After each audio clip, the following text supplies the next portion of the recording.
Sometimes people fear starting meal planning because they think they will get it wrong, which makes sense, right? A lot of us have amnesia, attention difficulties, as well as physical limitation. Let's talk about it. Welcome to AuDHDID, a channel dedicated to autism, ADHD and dissociative identity disorder. First of all, you can't get meal planning wrong because there's no right or wrong way to do it.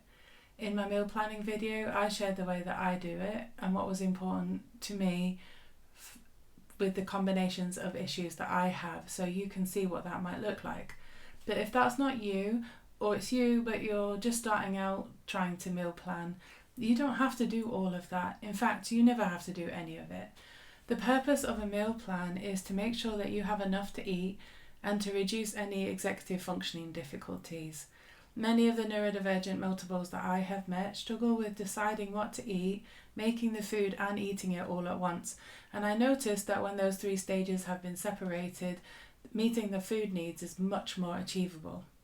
For me, meal planning helps me not waste food, which I absolutely do not see as a moral failure because I don't have the same level of capacity as other people.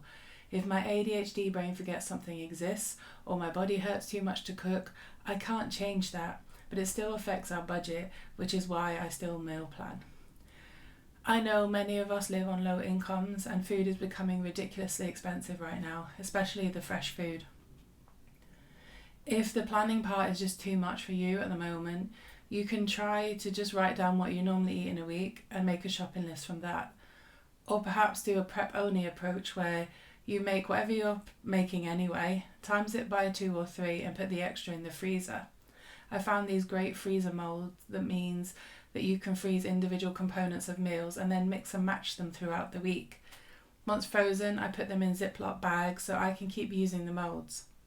If you search on YouTube for super cubes or Lego brick meal prep, you will get loads of food content creators who can give you great ideas for how they use them or even how their own experiments went. The Supercube brand is really expensive, but I found half price ones on Amazon.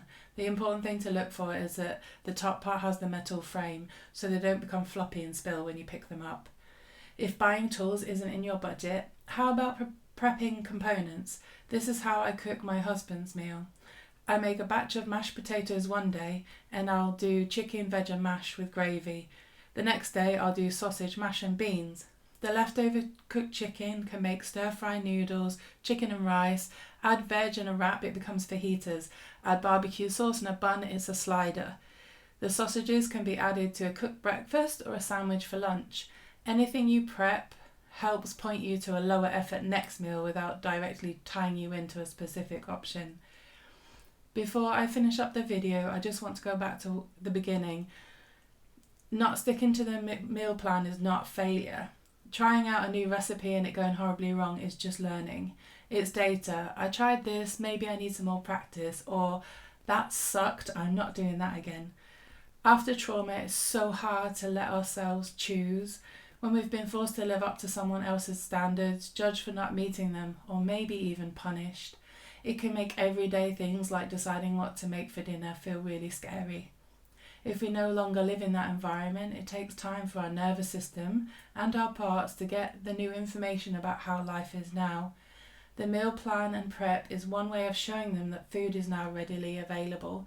But more importantly, it's you making a choice about how you want to live, and in this case, eat. Choices are the way out of trauma, and regular eating takes care of our bodies, which at the end of the day is the only place that we all have to live.